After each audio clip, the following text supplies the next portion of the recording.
مر جائے غم بھی پالے سکینہ تو مر چکی، القے سروتے پیٹتے ناموں سے شاہد، مجلس میں آئے روبروئے غاکے میں لائی، تعظیم کو اٹھا وہ عدوے خدا وہی، سجاد سے یہ بولا کہ اے شیخ جانشین، سجاد سے یہ بولا کہ اے شیخ جانشین، واللہ یا علی میں بہت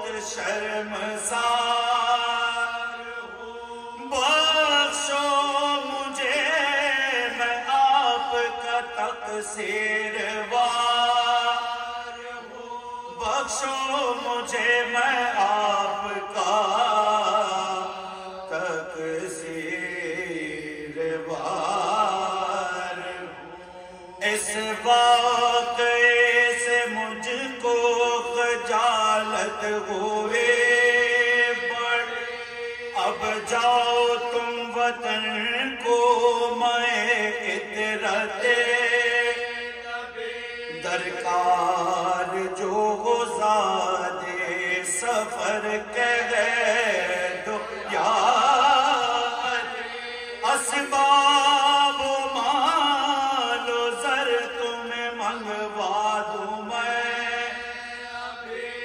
اسباب و مال و زر تمہیں منگوا دوں میں،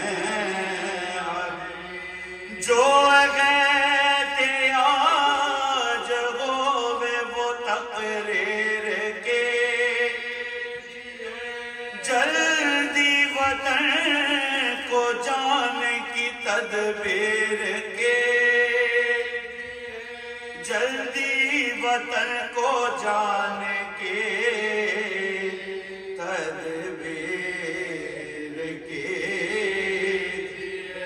درکار جتنے اونٹ ہو فرماؤ یا امام، آوے مئے اماریو غود جیاغات، ان پر سوار ہوئے غرم سب باحترام، جائیں وطن کو اور رہیں چین سے مدہ، جائیں وطن کو اور رہیں چین سے گر ہو قبول عذر نہ مجھ رو سے آغا، گر ہو قبول عذر نہ مجھ رو سے یا حاضر ہے خون بغا بشہ کم سے پاک، حاضر ہے خون بغا بشہ کم سے پاک، جب مر گئی سکینہ،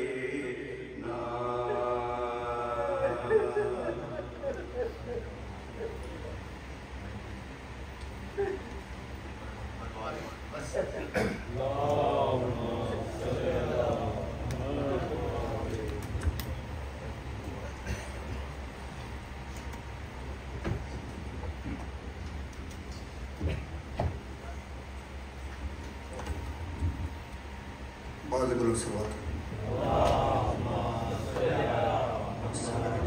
قبلہ سے خطابت کی گزارش آپ سب سے درخواست ہے تھوڑا آگے تشریف لائیے، اور مختصر الفاظ میں میں کچھ گزارش کرنا چاہوں گا کہ قبلہ محترم جناب ڈاکٹر سلمان ترابی صاحب جو کہ جارجیا سے ظہیر حسین اور بارئان مجلس کی درخواست پر یہاں مجالس اعزاز سے خطاب کرنے کے لیے تشریف لائے ہیں۔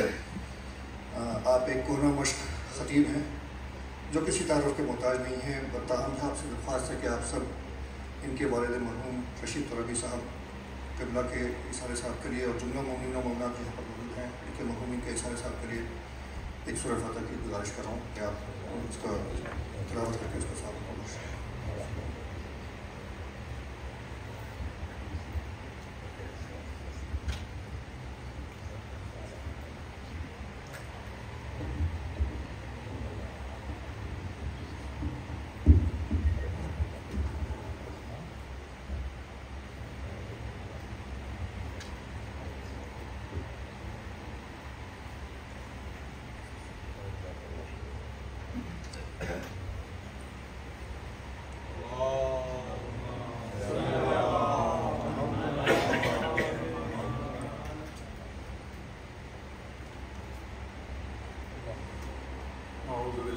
السميع العليم من الشيطان اللعين الرجيم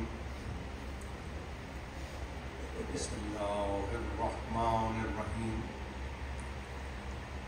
الحمد لله الذي ذكره شرف للذاكرين وطاعته نجاة للمطيعين وحمده عز للعاملين وشكره فوز للشاكرين والصلاة والسلام على سيد الأنبياء والمرسلين بالقاسم محمد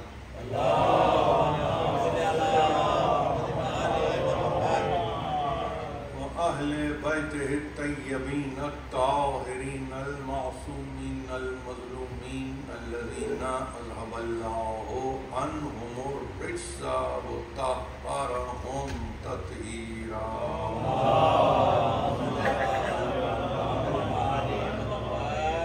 أما بعد فقد قال الله سبحانه وتعالى في محكم كتابه العزيز والذين يمسكون بالكتاب وأقاموا الصلاة إنا لا نضيع أجر المصلحين صلى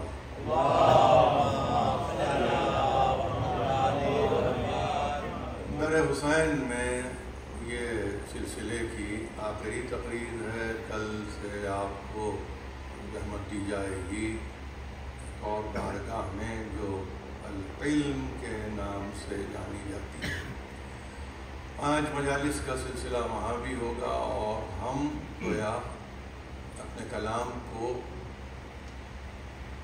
40 کے دن ختم کریں گے۔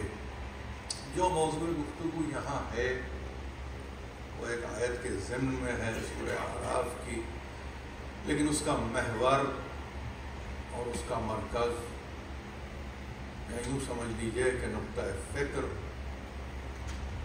میں نے اپنے پیش نظر رکھا کہ کسی انداز سے ہم اس خطبے کو کہ جو دربار یزید میں دیا گیا ہے ایک گویا اپنی صورت کے ساتھ آپ تک پہنچانے کی عزت حاصل کریں۔ یہاں یہ بھی بتلانا ضروری ہے کہ عجیب طرح سے اس خطبے کے اثرات ہیں کہ جن کو علماء نے درک بھی کیا ہے اور نقل بھی کیا،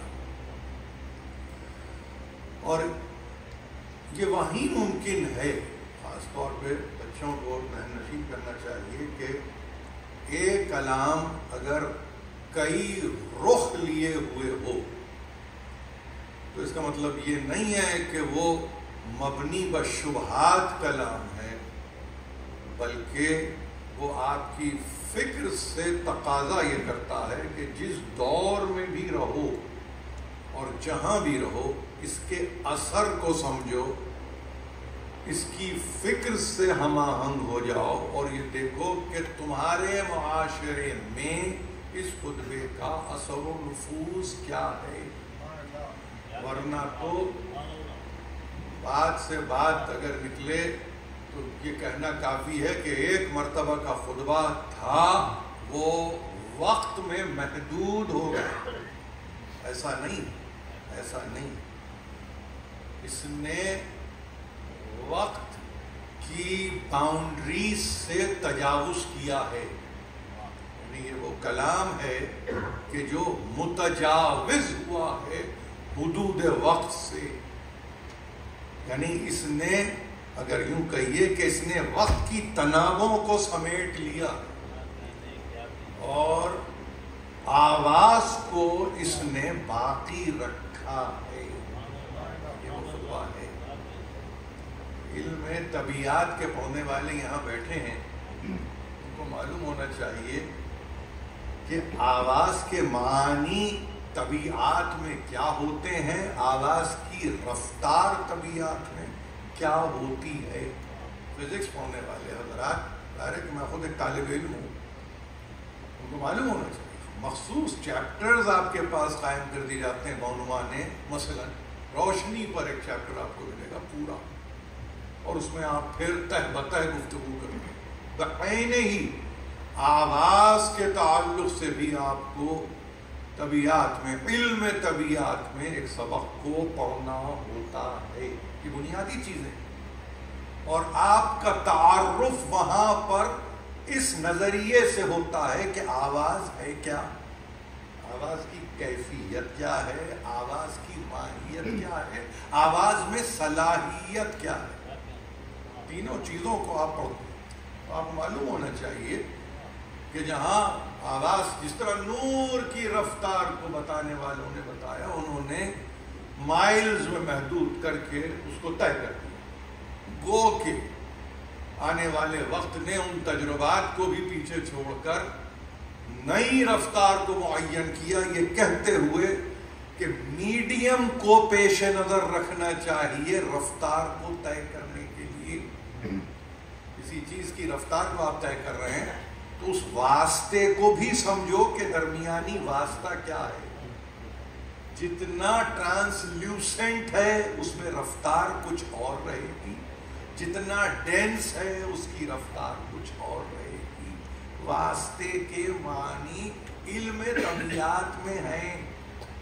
دنیا مانتی ہے اس لفظ کو یا نہیں مانتی، مجھے دلچسپی ہے. وہ ذریعے کو نہ مانے، وہ واسطے کو نہ مانے، وہ وسیلے کو نہ مانے. طبیعت کے علم نے تو کہا ہے کہ واسطہ بہت ضروری ہے. یعنی اس کو سمجھنے کے لیے یہ سمجھا جائے کہ وہ کس واسطے سے گزرے تو کیا اثر منطبق کرے.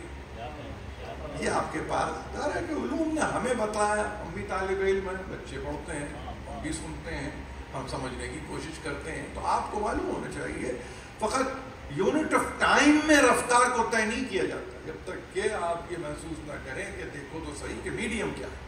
اب رفتار اس کے تعلق سے کہا ہے، خاص اصطلاح کو استعمال کیا کہ میڈیم اگر الاسٹک ہے تو آواز کی رفتار کچھ اور ہوگی. اس کا مطلب یہ ہوا کہ سنقیت ہو، صلاحیت ہو قبولیت کی. یہ جہاں قبولیت کی صلاحیت ہی نہ ہو تو وہاں آواز کو آواز نہیں ملتی. تو فلسفہ نہیں ہے، یہ گفتگو کر رہا ہوں میں آپ سے فقط اس لیے کہ اس کو سمجھنا چاہیے کہ ہم جس طرح سے چیزوں کو درک کرتے ہیں ہمارے پاس سوچنے سمجھنے کا طریقہ کچھ اور ہے. ہمارے اغیار کسی اور طرح سوچتے ہیں، وہ زمانے میں قید کر کے سوچتے ہیں. ہم نے کبھی ان آوازوں کو زمانے میں قید نہیں کی. ہم نے ان آوازوں کو ہم نے ہمیشہ ہمیشہ زمانے سے ماورا جانا ہے. بہت بلند سمجھا ہے، تبھی تو اثر ہے، تبھی تو اثر ہے. تو دوسری چیز اسی تعلق سے یاد رکھیے کہ آپ یہ کہیں گے ہاں بھائی صحیح ہے، ایک لہر کی ضرورت ہے جسے آپ ساؤنڈ ویو بھی کہتے ہیں. بالکل ہے، مگر اس کے ساتھ ساتھ ایک چیز ہے جس کو کہ علماء طبیعت کے علماء نے کہا حرارت بھی معنی رکھتی ہے. تو دو چیزیں جو طے ہوئی آواز کے تعلق سے، یعنی آپ کی سماعتوں سے ٹکراتی ہے اس آواز. پہلی چیز آپ کہیں گے واسطہ. دوسری چیز آپ کہیں حرارت. تو اب میرے لیے آسانی اس میں یہ ہوئی کہ جب میں نے اس میں غور کیا تو مجھے بڑا اطمینان ہوا. اس لیے اطمینان ہوا کہ اگر تو واسطہ وہ ہو کہ جس میں ملائمت ہے تو قلب سے بہتر اور کون سا واسطہ بنتا ہے؟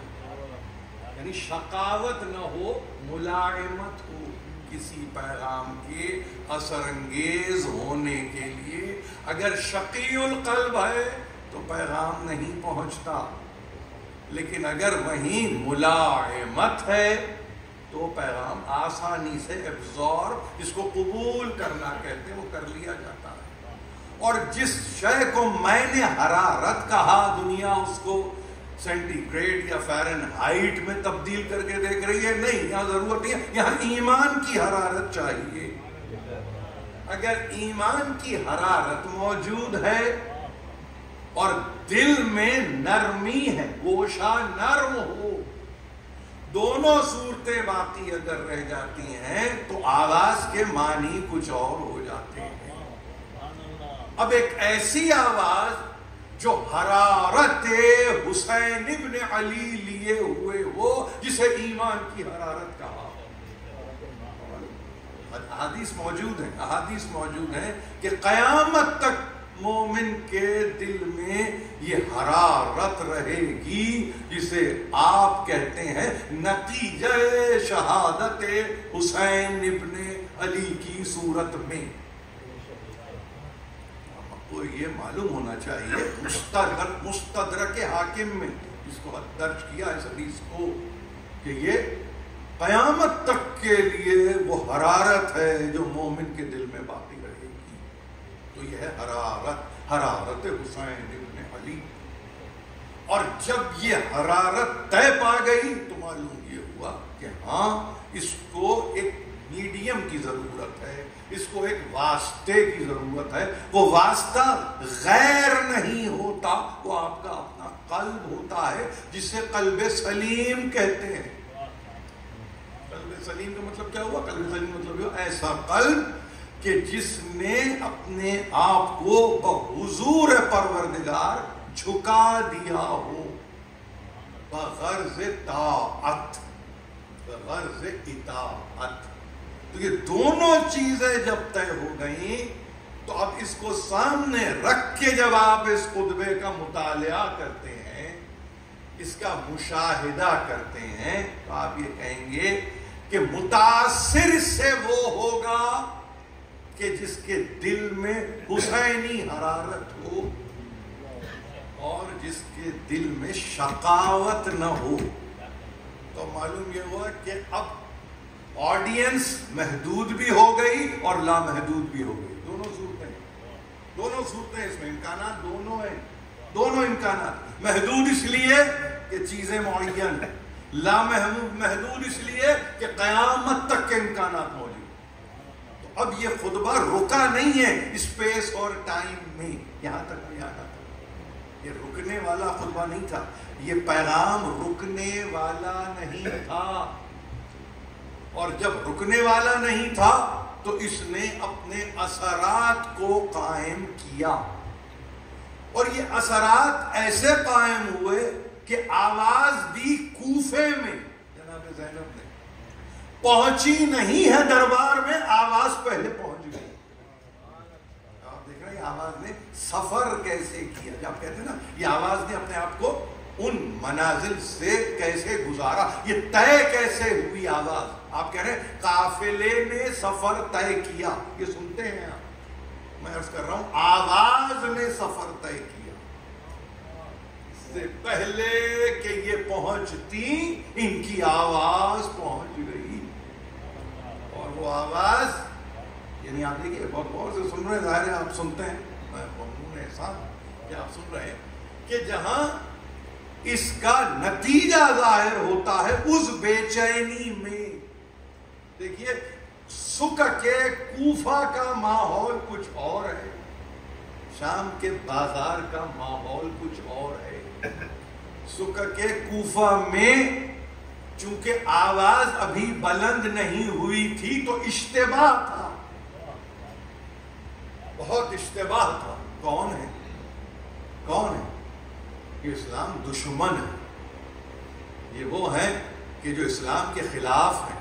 یہ وہ ہیں جو حکومت وقت کے خلاف ہیں.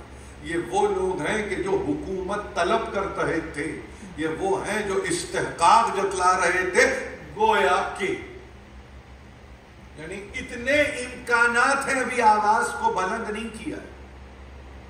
لیکن ایک مرتبہ جب فقط اتنا کہا ہے, وہ ماحول جو کوفے کا ماحول ہے, اور یہ کہا اسکت, خاموش ہو جاؤ, تو جس نے یہ آواز بلند کی تھی اس نے پورے ماحول میں پہلے تو ایک ویکیوم کو کریٹ کر دیا. ساری آوازوں کو خارج کر کے اپنی آواز کو بلند کر دیا. اس طرح سے علم بنتے ہیں. یہ دوسروں کے ساتھ خلط ملط ہو کے نہیں بنتے. یہ کسی اختلاط کے نتیجے میں نہیں بنتے. تم بھی کچھ رکھ لو, ہم بھی کچھ لے آئیں, ہم بھی حصہ ڈال لیں. یہ لفظ اس ڈکشن میں نہیں ہے. یہ ہمارا طریقہ نہیں ہے. ہم حصہ نہیں ڈالتے, ہم اپنا حصہ نہیں ڈالتے. ہمارے پاس نصب العین ہے. یاد رکھیں, ہمارے پاس نصب العین ہے. ہم جو چاہتے ہیں اس کو نصب کر دیتے ہیں, اور جب ہم اس کو نصب کرتے ہیں تو کسی سے منسوب کرتے ہیں, اور جب کسی سے منسوب ہوتا ہے تو پھر وہ نمایاں ہوتا. پھر وہ نمایاں کسی خاص دہر میں نہیں ہوتا, کسی خاص زمانے میں نہیں ہوتا, قیامت تک کے لیے ہو جاتا. یہ اصول ہے, یہ اصول ہے جس میں ہم جی رہے ہیں. ہمارے بچوں کو یہ بتانا ہے کہ تمہاری آواز آوازوں میں ایک آواز نہیں ہے جو کسی سماعت کو کی متمنی ہو رہی ہے. نہیں, تمہاری آواز یہ نہیں. سماعتوں کی بھیڑ میں یا آوازوں کے ہجوم میں آپ کی آواز نہیں ہے. سب سے پہلے تو آپ ویکیوم کریٹ کر دیتے ہیں, جس کو کہتے ہیں طہارت عمل. یعنی آپ کبھی بھی کوئی کام کرتے ہوئے آپ کے طریقہ, آپ کے ابو جد کا طریقہ, ان سے سمجھیے, ان سے پوچھئے کہ طہارت عملی کا مطلب کیا ہے. کہیں گے کہ ایسا کرو کہ پھر تم کرو, کوئی اور نہ کرے, اور جب تم کرو کوئی اور نہ کرے تو ماحول کو اپنے لیے سازگار بناؤ, تاکہ جتنے بھی یعنی پولیوٹینٹس ہیں ان کو دور کرو, ان کو نکال, ان کو اپنے سے الگ کرو. جب وہ الگ ہوں گے یعنی خباثتوں کو دور کرو تاکہ طہارتوں کا مسکن بنے. خباثتیں رکھ کے طہارت کا تصور نہیں ہے. کچھ یہ بھی رہے گا اور کچھ یہ بھی مل جائے, تو وہاں طہارت پیدا نہیں ہوتی. جہاں طہارت پیدا نہیں ہوتی تو وہاں کیا ہوتا؟ قبولیت ہی نہیں عمل میں, عمل ہی مقبول نہیں. مشہور بہت ہوگا, شہرت بہت ملے گی, قبولیت نصیب نہیں ہوگی. اسی لیے مشہور اور مقبول کے معنوں میں فرق ہے. اس کو متبادل الفاظ کی صورت میں استعمال نہ کیجئے, یہ مشہور تو وہ مقبول, یہ گفتگو نہیں ہے. شہرت کچھ اور ہے, قبولیت کچھ اور ہے. اور مقبول وہ کرتا ہے کہ جو طہارت کا ایجاد کرنے والا ہوتا ہے. اب آپ اپنے مرتبے کو سمجھ گئے, تو وہ کہاں سے نسبت ہوئی اب آپ کو؟ اس آواز سے ہوئی جس نے سکک کوفہ میں سب کو خاموش کرنے کے بعد اپنی آواز کو بلند کیا. وہ ابھی یہاں بلند کیا, قریب میں دربار ہے عبید اللہ ابن زیاد کا, پہنچی نہیں ہے, آواز پہنچ گئی. اور آواز جو پہنچی تو لا محالہ اس نے جب اپنے بالمقابل پایا تو بے اختیار اس نے پوچھا کیفا صنع اللہ بعقیق الحسین. بلکہ ایک اور انداز کہ تم نے کیسے, کیفا رأیتی صنع اللہ بعقیق الحسین, یہ خدا کا فیصلہ جو تمہارے بھائی کے حق میں نمایاں ہوا ہے، بتاؤ تم نے اسے کیسے پایا؟ کربلا سے سفر کیا ہے، کوفے کے بازار سے گزری ہیں، دربار میں پہنچی، مگر آواز پہلے پہنچ چکی تھی۔ اس نے کہا ایسا سوال کیا جائے تاکہ کم از کم، یعنی اگر دل کو تکلیف ہے تو اور تکلیف، اذیت اگر ملتی ہے تو ملا کرے اور اذیت کو دو۔ وہ اپنی نیت سے سوال کر رہا ہے، یعنی اس نے یہ دیکھا ہی نہیں کہ سوال کس سے کر رہا ہے۔ اللہ کے تعلق سے سوال قائم کیا کہ بتاؤ خدائی فیصلہ حسین ابن علی کے حق میں جو ہوا ہے تم اس کو کیسے دیکھتی ہو؟ تو کہا ما رأیت الا جمیلا۔ یعنی اب آپ یہ دیکھ رہے ہیں یہ لفظ جمیل کہاں استعمال کیا ہے؟ آپ جمال و کمال یہاں سن کے بیٹھے ہیں، وہاں لفظ جمیل ما رأیت الا جمیلا، صبر جمیل نہیں کہا ہے، میں نے اس سے حسین فیصلہ تو دیکھا ہی نہیں، بعنوان حسین۔ اتنا فیصلہ، حسین فیصلہ برائے حسین۔ پروردگار علی اعلیٰ نے جو کیا وہ بہتر کیا، اس سے بہتر کوئی فیصلہ ہو نہیں سکتا تھا۔ یہ تو عبید اللہ بن زیاد، کیا وہ اس جواب کی توقع کر رہا تھا جس کا پورے کا پورا گھر مارا جائے، اجاڑ دیا جائے، تباہ کر دیا جائے، برباد کر دیا جائے؟ وہ لفظ جمیل کو صبر جمیل کے ساتھ اگر کوئی سامنے والا بھی کہے نا خدا آپ کو صبر جمیل عطا کرے تو کھل جاتا ہے آپ کو۔ آپ کہہ رہے ہیں کہ یہاں کھو کے بیٹھا ہوں اور یہ صبر جمیل کا مطالبہ کر رہے ہیں، یا صبر جمیل کے عنوان سے تسلی و تشفی دے رہے ہیں، خدائی عنوان ہے یہ، اس کے باوجود دل و دماغ آپ کے ماننے کے لیے تیار نہیں ہوتے۔ وہ لفظ صرف لفظ رہ جاتے ہیں، جس کو جو کرنا ہے وہ کرتا چلا جاتا ہے، کسی کو رونا ہے تو وہ روتا چلا جائے گا، کسی کو سینہ کوبی کرنا ہے تو وہ سینہ کوبی کرتا چلا جائے گا، جس سے جس کی جتنی محبت اور اس کے نتیجے میں اتنا ہی اظہار عقیدت۔ تو ڈگریز ہے نا، یہ معلوم ہونا چاہیے۔ تو اب اس کیفیت میں یہ جواب کی جو توقع نہ کرتا ہو اس کو یہ جواب دے دیا، قصہ وہاں ختم۔ اس کا مطلب یہ ہے کہ تم جو عمل کر کے بیٹھے ہو اور تم سمجھتے ہو اس عمل کے نتیجے میں مجھے تم اذیت دو گے، بتلا کر جتلا کر، یہ میرے پروردگار کا فیصلہ ہے حسین کے حق میں، اور میں نے اس کو اس منزل کمال پر پایا کہ اس کا جمال خداوندی ہے جو نظر آتا ہے اس فیصلے میں۔ خدا کا جمال، آپ جمال کو فوراً حسن سے ملا دیتے ہیں، مگر اس جمال کو رکھ کے دیکھیے کہ اس کا مطلب کیا، اس کا مطلب کیا؟ اس میں ہمت بھی ہے، جرأت بھی ہے، اس میں شہامت بھی ہے، شہادت بھی ہے۔ یہ عجیب فیصلہ، عجیب فیصلہ انسانوں پہ ایسے اثر انداز ہوا۔ یہ آواز ابھی یہیں کی تھی، یہ آواز پہنچ گئی شام، اور بتانے والے نے جا کے بتا دیا کہ اس طرح سے آئی ہے دربار میں۔ تو کس کو اب کاشس اپروچ کے ساتھ آگے بڑھنا ہے، زینب کو یا یزید کو؟ یہ کوئی میں تحلیل خطبہ جیسے تحلیل نفسی ہوتی ہے میں وہ نہیں کر رہا ہوں، میں صرف بتلا رہا ہوں آپ کو۔ آپ کو معلوم ہے نا حکمرانوں تک بات پہلے پہنچتی ہے، عوام میں تو بعد میں۔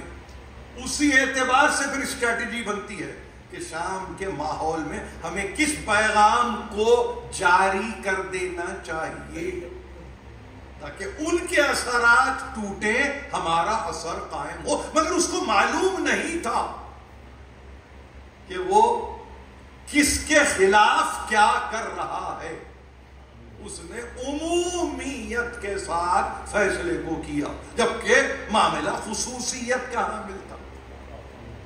اور جب اس نے یہ کر دیا اور اس کے بعد کہتے ہیں کہ وہاں پہ اثرات کو، منفی اثرات کو پھیلائے، تو وہ تو واقعہ آپ کے سامنے ہے کہ ایک شیخ کبیر مرد بزرگ نے کیا کیا؟ توہین کی، اہانت کی۔ امام زین العابدین کے سامنے آ کے اس نے کہا، وہاں اس نے کیا کہا؟ تم نے دیکھا تمہارے بھائی کے حق میں کیا کیا اللہ نے؟ یہاں وہ اسٹریٹجی کے تحت کہ جس میں بات کو پھیلایا گیا کہ یہ آ رہے ہیں کچھ خارجی، انہوں نے خروج کیا تھا اور یہ حکومت چاہتے تھے، تو اس کے اثر میں آ کے کسی مرد شیخ نے یہی تو کہا تھا، الحمدللہ الذی قتلکم واہلککم، تعریف ہے اللہ کی جس نے تمہیں قتل کیا اور تمہیں ہلاکت کے حوالے کیا۔ ہلاکت سخت جملے ہیں، مگر وہ کہ جو اسیر ہے، اسیر جس کو کہتے ہیں گرفتار بلا، امتحانوں میں گرا ہوا، اس نے کیا کہا؟ اس نے کچھ نہیں کہا، اس نے کہا صحیح تو اپنے جگہ صحیح ہے، مگر اتنا بتا دے، دیکھیے اب وہ میڈیم کی بات ہو رہی ہے، تو اتنا بتا دے تو نے قرآن پڑھا ہے؟ یعنی واسطہ ہم میں اور تجھ میں قرآن ہے، اگر اس میڈیم سے تو نہیں گزرا ہے تو نہ تیری کوئی فہم کے معنی ہے، تیری فراست کے کوئی معنی ہے، نہ تیری تلاوت کے کوئی معنی۔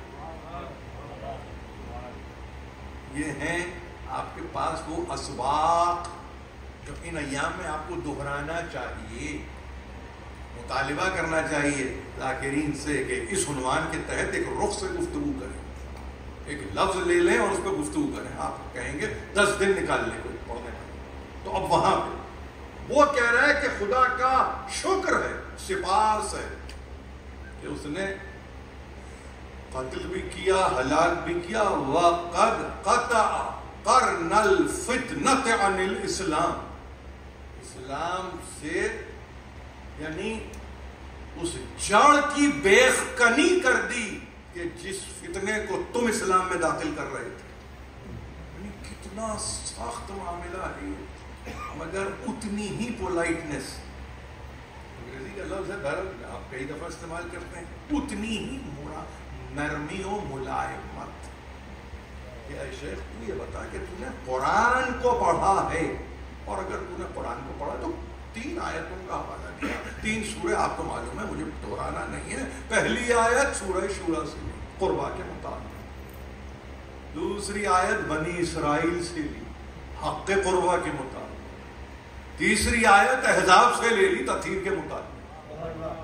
اور ان تینوں آیت دیکھیں نا، یہ ڈیفائننگ مومنٹس ہیں یہ، یعنی اگر یہ 6000 سے زیادہ آیتوں پہ اگر نظر نہ بھی ہو اور ان 3 آیتوں پہ نظر ہو تو ہم پہچانے جائیں گے، اور ہم پہچانے نہیں جائیں گے، یہ آئینہ بنی ہوئی ہیں آیتیں ہمارے تعلق سے، ہم اس میں نظر آئیں گے۔ دیکھیے عجیب فرق ہے، یہ فرق ہے، یہ آیتوں سے پہچاننا کچھ اور ہے، آیتیں آئینہ بن گئی تو ہماری صورتیں نظر آئیں گی۔ فقط 3 آیتیں پڑھو، قرآن کو کنڈینس کر دیا۔ چلیے ایک اور لفظ، کہیں آپ کو کوئی ابریجڈ ورژن نہیں ملتا قرآن کا، کنڈینسڈ ورژن نہیں ملتا، لیکن کہتے ہیں نا سمٹ کے آئے کھل جائے تو کائنات، سمٹ کے آئے تو نقطے میں بیٹھ، یہ ہے نا، یہی تو کمال ہے، اعجاز ہے قرآن کی۔ اب وہ پھیلے کائنات بنے تو بھی یہی نظر آئے، سمٹ کے نقطے میں آ جائے تو بھی یہی نظر آئے، کسی اور کی صورت بھی نظر نہیں آتی، کسی اور کی صورت بھی نظر نہیں آتی، یہ پھیلے تو یہی پھیلے، اتنی وسعت دی، اور سمٹے تو ایک نقطہ تحت الباء۔ آپ نے کہا یہ تعارف بنا، یہ تعارف بنا، یہ تعریف بنا، اسی کی معرفت درکار ہے۔ یہ تینوں لفظوں کو ذہن میں رکھیے، تعریف ہو، تعارف ہو، معرفت، اور یہ آپ تک پہنچے۔ وہاں 3 آیتوں کا حوالہ دے کے کہا اتنی مرتبہ میں نے قرآن پڑھا ہے اور ان آیتوں کو کئی مرتبہ پڑھا، مگر معنی آشکار نہیں تھے۔ اب دیکھیے آپ پاس روایتیں موجود ہیں نا، وہ مرد کوئی جس لفظ مرد استعمال کر رہا ہوں کسی جوان کا تذکرہ نہیں ہے، شیخ کا تذکرہ نہیں، مرد بزرگ کا تذکرہ، پیر بزرگ کا تذکرہ، شیخ کبیر کا تذکرہ، اس طرح سے آپ کے پاس مقاتل میں یہ لکھے ہوئے لفظ ہیں جو دوہرا رہا ہوں۔ اور وہاں پہ انہوں نے کہہ دیا کہ نہیں، ہم تو نہیں پڑھا ضرور ہے، آج سے پہلے یہ بات میرے علم میں نہیں تھی۔ 11 ہجری اور 61 ہجری، ابھی 50 برس ہوئے ہیں، 50، یہ 1400 برس ہم آگے کتنے مغالطوں میں ہوں گے؟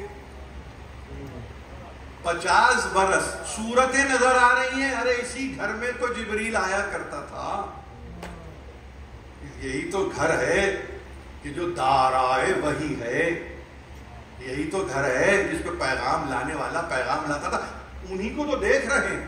ارے بھائی جس زینب کا تذکرہ ہو رہا ہے، آپ کو معلوم ہے نا، سن ولادت معلوم ہے، ایسا تو نہیں کہ آپ کو نہیں معلوم ہے، 5 ہجری سن ولادت ہے، رسول کے ہاتھوں میں آنے والی بچی۔ اس کا مطلب یہ ہے کہ وہ بیٹی ہے، وہ نواسی ہے، وہ بیٹی کی بیٹی ہے، یعنی آپ سمجھ رہے ہیں، جو براہ راست ہاتھوں میں آتی ہے، نام دینے والا نام دے رہا ہے۔ تو اگر وہ نام دینے والا نام دے رہا ہے تو قرآن کو تو آتا ہوا اس نے دیکھا نا۔ 11 ہجری میں کیا عمر ہوئی جناب زینب کی؟ آپ کہیں گے کم از کم 6 برس، جبکہ ہم اس گھرانے کے تعلق سے عمر کو موضوع نہیں بناتے، کبھی ہمارے پاس موضوع نہیں بنتا کہ بھائی کیا عمر رہی ہوگی، ہم گفتگو نہیں کرتے، اس لیے کہ یہ عمر سے ماورا ہستیاں ہیں، ان کا عمر سے کوئی تعلق نہیں ہے۔ دیکھیے بات یاد رکھیے، ہے نا، جس کے آپ منتظر ہیں، جس کا انتظار آپ کیے جا رہے ہیں، وہاں کبھی کسی نے بیٹھ کے گنتی کی ہے انگلی پہ آپ کتنے برس کے ہو گئے؟ یہ ہماری سائیکی نہیں ہے، یہ ہماری نفسیات ہی میں نہیں ہے، ہمیں پہلے دن سے بتایا ہی نہیں گیا، یہ سکھایا ہی نہیں گیا، اسی لیے قاعدے کے تحت نہیں، ہم ویسے بھی اپنی نشستوں میں کسی کی عمر دریافت نہیں کرتے، یہ ہمارا طریقہ نہیں۔ یہاں آ کے ہم کو نہیں پتا چلا امریکہ میں کہ کسی کی تنخواہ نہیں پوچھتے، کسی کی عمر نہیں پوچھتے، ہمیں معلوم ہے، ہم کو معلوم ہے کہ تمدن کے معنی کیا ہے، ہم کو معلوم ہے تہذیب کے معنی کیا ہے، اس لیے کہ بزرگی باعتبار سن و سال نہیں ہوتی، تعلق ہی نہیں بزرگی کا، سن و سال سے کوئی تعلق ہی نہیں، وہ تو کمال سے تعلق ہے اس کا۔ اگر کمال ہے اور نتیجے میں کوئی کرامت ہے تو تم ہی بزرگ ہو، لیکن کچھ بھی نہیں، نہ کمال ہے نہ کرامت ہے، مگر ہم تو بڑے ہیں۔ اور اس کے بعد یہ کہ صاحب اب ہماری تم فقط یہی نہیں ہے، پیروی بھی کرو، ہمیں تسلیم بھی کرو، ہمیں مانو، اسی لیے ہمارا مسئلہ رہتا ہے عمومی فکر کے ساتھ ہمیشہ، ہماری پرخاش نہیں، ہماری کوئی لڑائی نہیں، اصولی مسئلہ ہمارا رہتا ہے۔ تم یہ کہہ رہے ہو بربنا ہے عمر تعظیم کرو، ہم کہہ رہے ہیں بربنا ہے بزرگی کریں گے۔ اب دونوں میں اگر اتنا فرق آ گیا، اتنا درمیان میں خلیج آ گئی نا، ایک ڈیلٹا آ گیا درمیان میں کہاں سے آپ کی رسپیکٹ کروں؟ میں کیا کروں؟ ہاں میں توہین نہیں کروں گا آپ کی، کیوں؟ اس لیے وہ عذاب مہین وہاں طے ہے، وہ توہین آمیز عذاب وہاں تیار کر لیا گیا ہے، میری توہین سے کیا وہ کم ہو جائے گا؟ نہیں، وہ تو انتہائی ہے نا، انفینٹی والی منزل ہے اس کی۔ تو اب یہاں پہ آنے کے بعد آپ کہیں کہ یہ دیکھیے کہ یہ گفتگو ہو رہی ہے تو وہ مرد ہوگا بزرگ، اور یہ بے شک ہو 24 برس کا، وہ مرد ہو بزرگ اور یہ ہو 24 برس کا۔ تو نے قرآن پڑھا ہے، تو نے ہمیں کب دیکھا قرآن میں یہ بتا؟ ہم تو قرآن میں نظر آتے ہیں، اور ابھی 3 ہی آیتیں ہیں، تو وہاں اس نے کچھ نہیں کیا، اس نے کچھ نہیں کیا سوائے اس کے کہ اس نے اپنے رخسار پہ تماچے مارے، اور اس کے بعد یہ کہا کہ میں پروردگار کی بارگاہ میں توبہ پیش کرتا ہوں، اور مڑ کے ایک مرتبہ اس سے پوچھا، اسی نوجوان سے جو رسن بستہ کہ تو بتا کہ میری توبہ قبول بھی ہوئی کہ نہیں ہوئی. حضور خداوندی میں تائب ہونے والا 24 برس کے لڑکے سے مڑ کے پوچھتا ہے کہ تم بتاؤ کہ یہ توبہ قبول ہوئی کہ نہیں ہوئی. یعنی 3 آیتوں میں سمجھ میں آ گیا نمائندہ الہی یہ ہے. دنیا کی سمجھ میں آج تک نہیں ہے. پوچھو بازار میں سمجھ میں آ گیا. یعنی حال دیگرگوں ہے، پرسان حال کوئی نہیں ہے، پوچھنے والا کوئی نہیں ہے. مگر جب یہ پیش کر دیا تو اس نے کہا کہ بس یہ بتائیے کیا میری توبہ قبول ہو گئی. تو وہاں بھی یونیورسل ٹروتھ پیش کر دی. اگر تو تائب ہوتا ہے دل سے، خلوص سے، تیری توبہ قبول. یہ سب کہنے کی ضرورت نہیں ہے میں کہہ رہا ہوں وہ کہہ رہا ہے، اس طرح کی گفتگو نہیں ہوتی. تو نے اگر اخلاص سے دل، خلوص ہے دل کے ساتھ، تو نے اگر توبہ کو اس کی بارگاہ میں پیش کر دیا ہے تو توبہ تیری ہو گئی. ہاں ہم ضمانت اب تیری یہ دیتے ہیں کہ ہمارے ساتھ محشور ہوگا قیامت میں. اب تو اس لیے کیوں تو نے ہمارے حق کو پہچان لیا. حق کو پہچاننا، آپ دیکھ رہے ہیں حق کو پہچاننا. اس کا مطلب کیا ہوا؟ اس کا مطلب یہ ہے کہ قرآن کا مطالبہ اپنی جگہ صحیح ہے کہ ہم اجر ضائع نہیں کرتے ان کا جو اپنی اصلاح کر لیتے ہیں. یہی تو عنوان کی آیت ہے. ہم اجر کو ضائع نہیں کرتے. جو اصلاح کرتا ہے ہم اس کے اجر کو ضائع نہیں کرتے. ایک اکاؤنٹ ہے جس میں تمہارا اجر ہے کہ جمع ہو رہا ہے، اور تمہیں اختیار دیا جائے گا کہ تم اس کو اب استعمال کرو اپنے حق میں.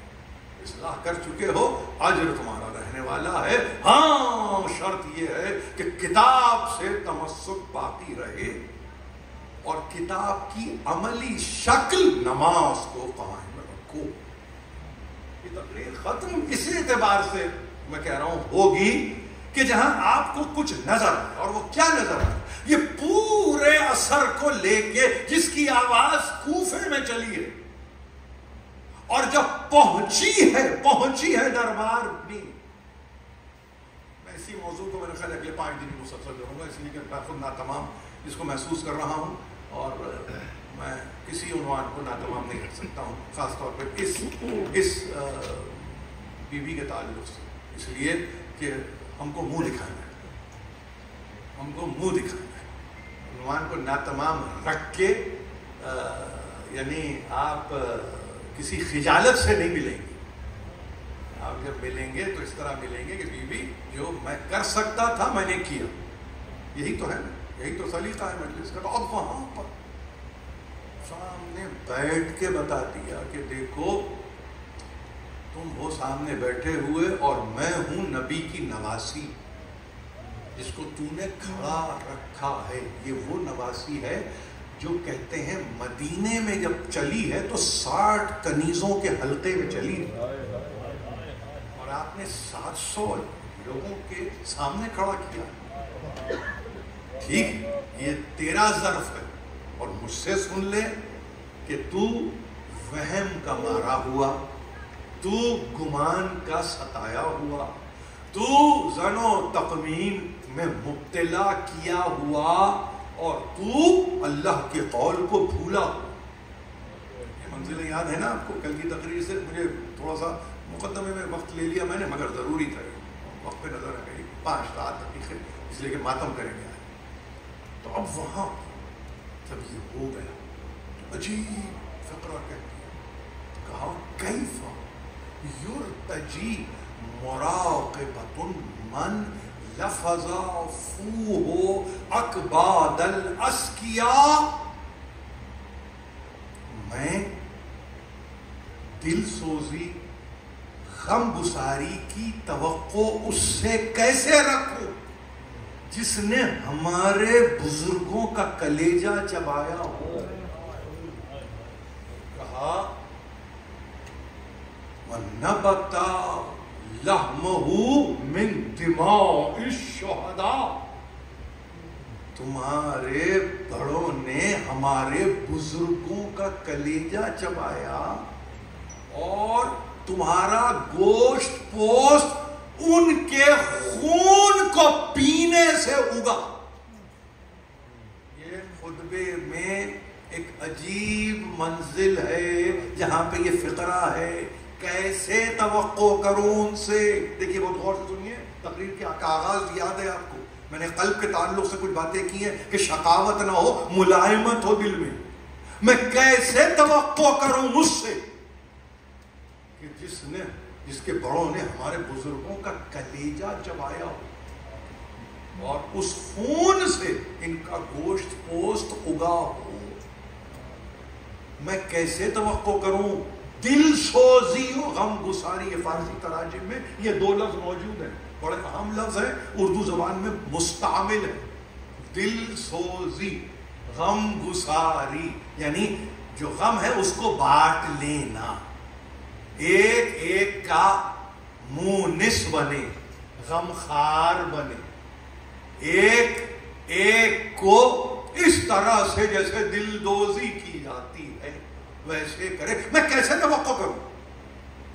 آپ یہ کہیں گے 14 صدیاں پہلے جس نے اس شخص کو آج کی اصطلاح میں جو سیویئر سائیکوٹک مینٹل النس میں گرفتار ہو، جس کے لیے معلوم ہے ایک پوری اسٹڈی ہے، پوری اسٹڈی، اس کو کیا کہتے ہیں؟ کینیبلزم.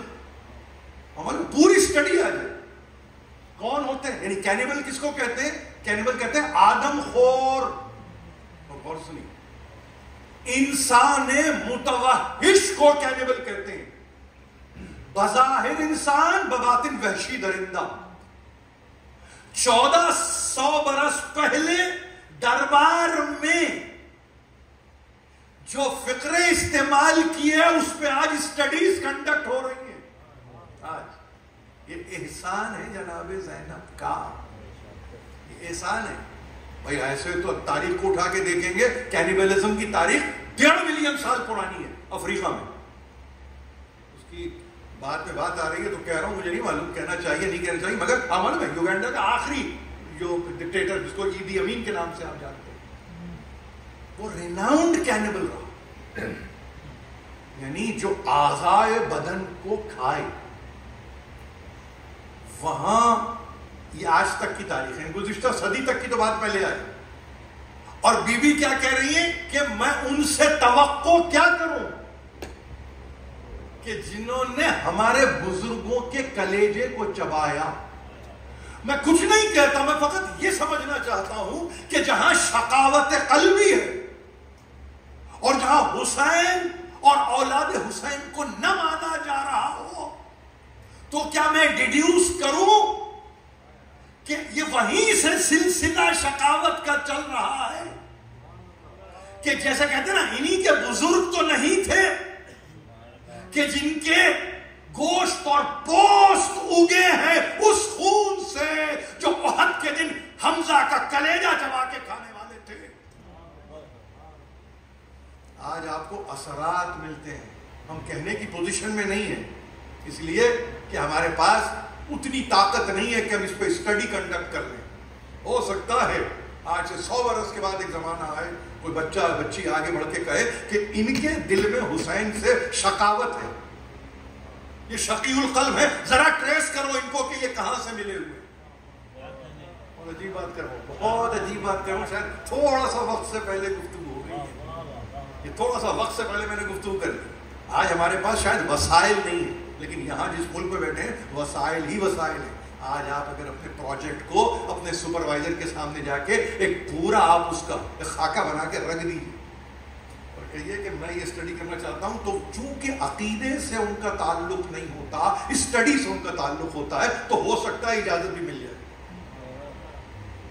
اچھا تو تم موضوع بحث بنانا چاہتے ہو کہ حسین دوستی. اچھا حسین دوستی، حسین دشمنی. اچھا حسین دشمنی، یہ دشمنی ایسے پیدا ہوتی ہے کہ کہیں کسی نے ان کے خون میں اپنے ہاتھ رنگین کیے تھے. یہ بہت عجیب بات ہے. حمزہ پہ تو آپ رک جائیں گے احد میں، لیکن 61 ہجری کو کیسے بھول جائیں گے آپ؟ کیا حسین کا جس نے سر کاٹا ہوگا اس کے ہاتھ حسین کے خون میں نہیں بھیگے ہوں گے؟ کیا جس نے حسین کے لاشے پہ گھوڑوں کو دوڑایا ہوگا ان سوموں پہ حسین کا خون نہ لگا ہوگا؟ وہ گھوڑے کہیں گئے نہیں ہوں گے، ان پہ کوئی اور سوار نہیں ہوا ہوگا؟ کیا خیال ہے آپ؟ کیا خیال ہے آپ کا؟ ایک عجیب بات ہے، عجیب رخ ہے اس گفتگو میں. نہیں سنا ہوگا، اعزاز ہے مجھے، شاید افتخار ہے مجھے کہ میں یہ عرض کر رہا ہوں کہ یہ کیفیت ہے اس کی اسٹڈی کا پوٹینشل. دیکھیے آپ کہ اگر ملائمت دل میں نہیں ہے اس ذکر کے تعلق سے، نرمی قلب میں نہیں ہے اس ذکر کے تعلق سے، اور شقاوت علمی و عملی کا کوئی مظاہرہ کر رہا ہے، تو لا محالہ پڑھے لکھے اذہان کو سوچنا چاہیے کہ تاریخ میں ایک بی بی تھی جس کو شہزادی زینب کہا جاتا تھا.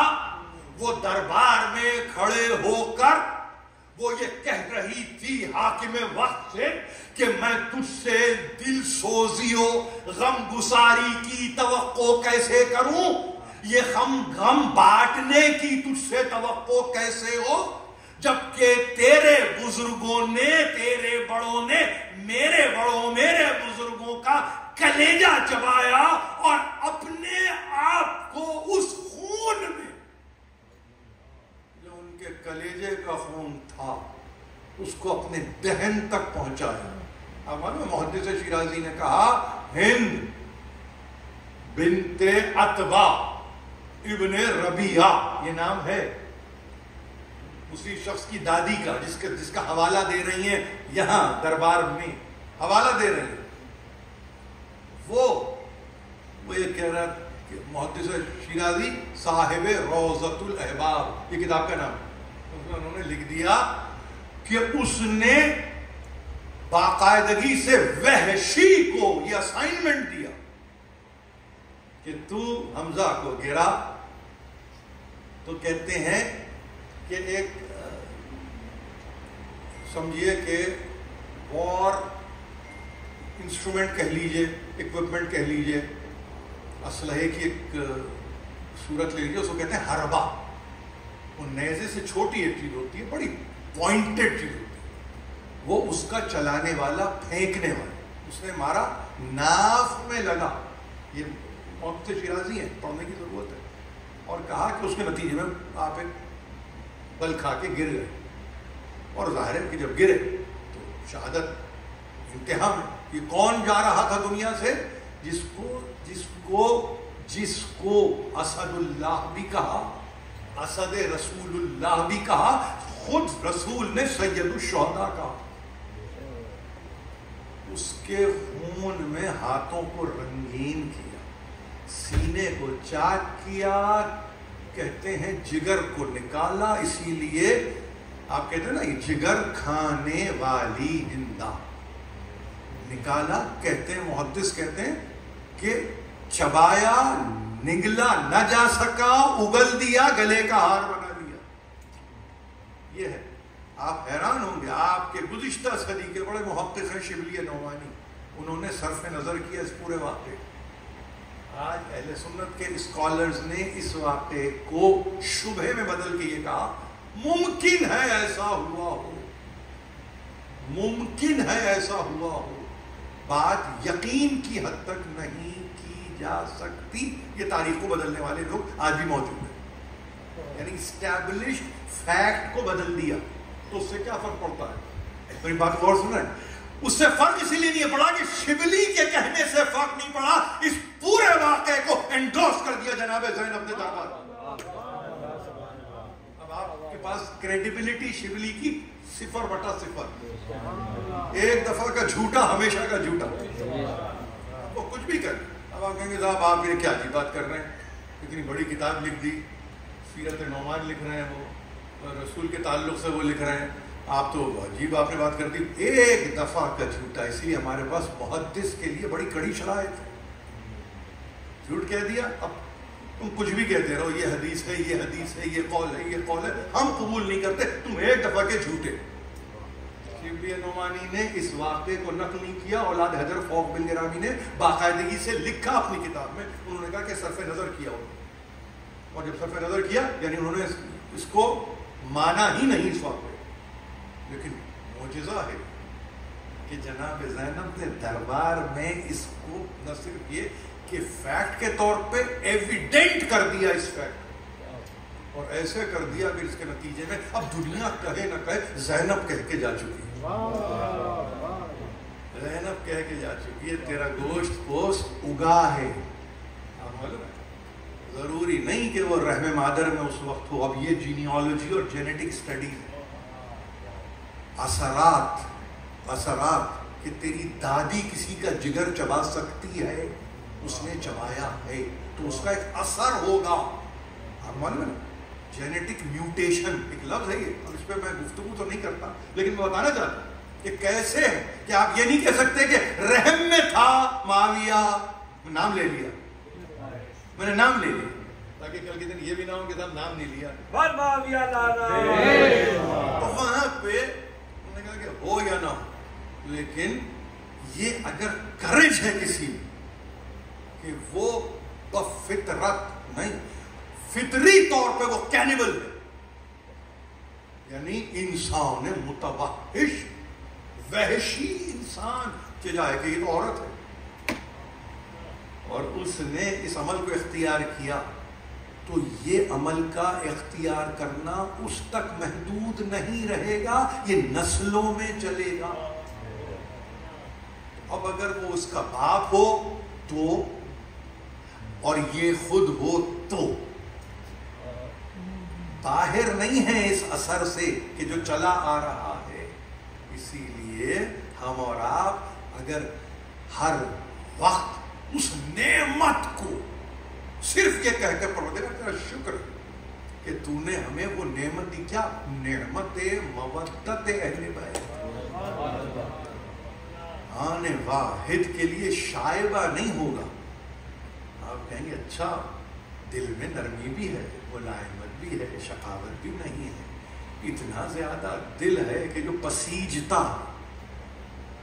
ان کو تکلیف ہوتی ہے ہمیں تکلیف ہوتی ہے، ان کو راحت نصیب ہوتی ہے ہمیں راحت نصیب ہوتی ہے۔ یہ جینیالوجی جینیٹک میوٹیشن ہے، آج کے زمانے میں پورا علم بن گیا اور آپ اس کا نتیجہ بنے بیٹھے ہیں یہاں سامنے۔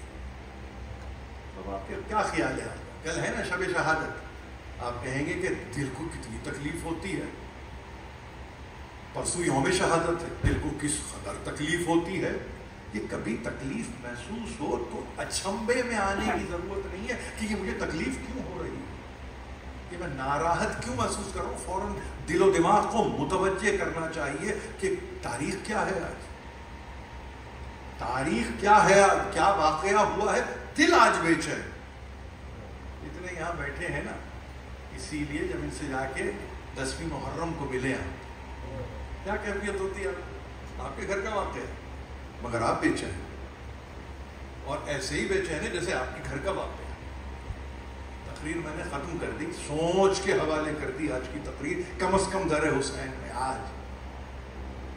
اب وہ کہ جو اس پورے نظام سے اس مقام تک پہنچا ایک طرف، اور وہ جو ایک 3 برس کی بچی ہے، باپ کے سینے پر سونے کے لیے تڑپتی رہتی ہے، تو کیا خیال ہے آپ کا؟ وہاں سے بھی تو سلسلہ چل ہی رہا ہے نا، کوئی مچلتا ہوگا نا اپنے عہد میں، اپنے دور میں کسی طرح سے آغوش رسالت میں آ جاؤ، کوئی مچلتا ہوگا نا کسی طرح سے نانا نماز میں جائیں تو میں پشت پہ سوار ہو جاؤں، اسی طرح سے دل مچلتا ہوگا نا کہ نانا مجھے اپنے کاندھوں پہ اٹھا لیں، بھائی کے ساتھ اٹھا لیں، نانا ہم اگر کوئی تحریر لکھیں تو نانا فیصلہ کریں۔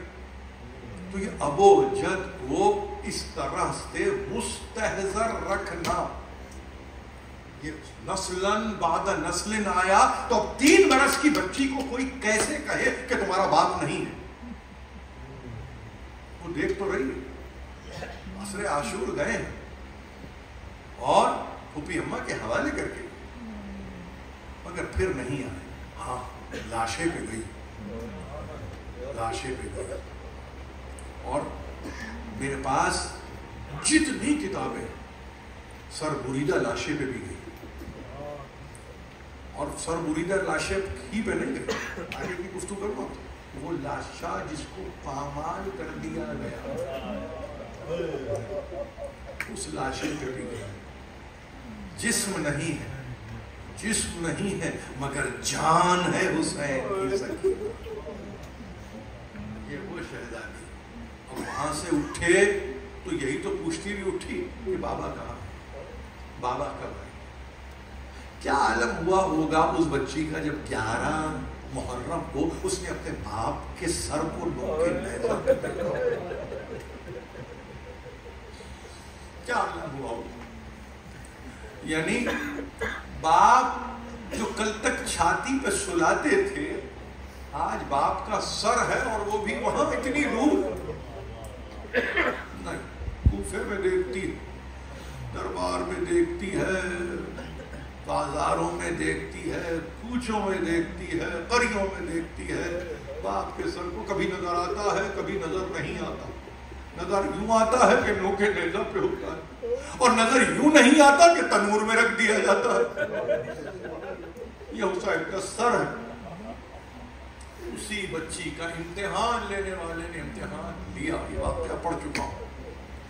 مگر امتحان بھی ایسا امتحان کہ بھائی اگر کامیاب ہو گئی تھی بچی تو اس کے حوالے سر کر دیتا. نہیں، پھر سر کو لے لیا اور خزانے میں رکھوا دیا. خزانے میں رکھوا دیا. راتوں میں کہتے ہیں ایک رات جو بہت دنوں کے بعد نہیں آئی. میں نے چاہا کہ آج اس مجلس کو یہاں اس شہزادی کے ذکر پہ میں تمام کروں گا، اس لیے کہ قرض تھا مجھ کو. میں نے 13 سفر کو چونکہ کہیں اور شب کو لے کے تقریر کر دی تو وہاں پہ میں نے اس بچی کا تذکرہ کیا، مگر یہاں بھی در حسین میں اگر اس کا تذکرہ نہ ہو تو اور کہاں ہو. کہاں ہو؟ در حسین میں تذکرہ کر رہا ہوں اور امانتاً میں تذکرہ کر رہا ہوں. ایک مرتبہ کہتے ہیں کہ رات آئی، وسط رات میں یہ بچی اٹھ کے بیٹھ گئی، اور ایسے نہیں بیٹھی، چونک کے اٹھی اور روتے ہوئے اٹھی ہے. پھوپھی سے لپٹتی ہے، ماں سے لپٹتی ہے، اور ہے ان سے لپٹ رہی ہے. زنان اہل بیت ہیں، لپٹتی ہے.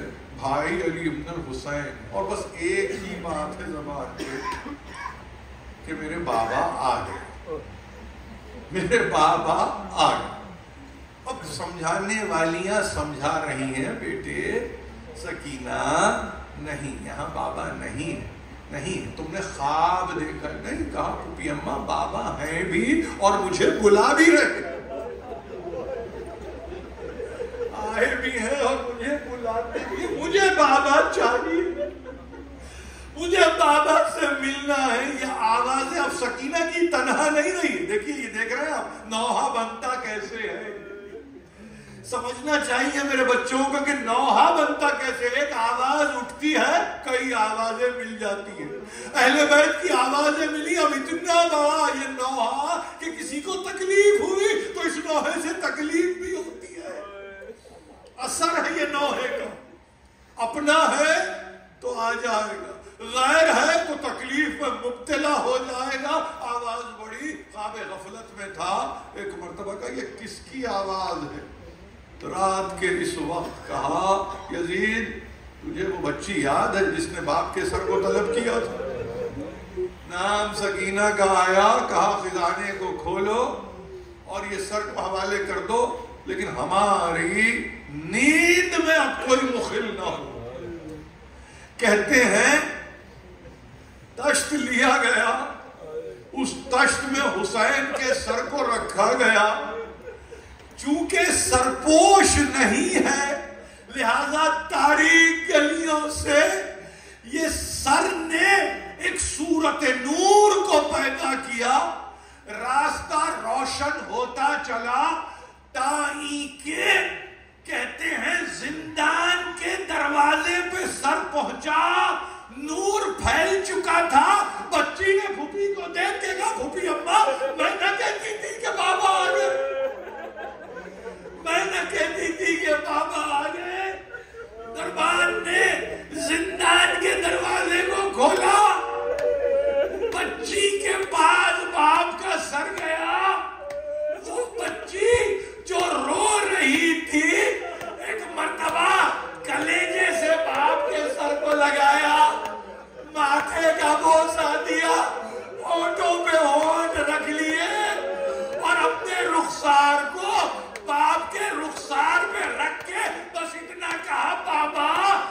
چھوٹے سے سن میں کس نے مجھے یتیم کر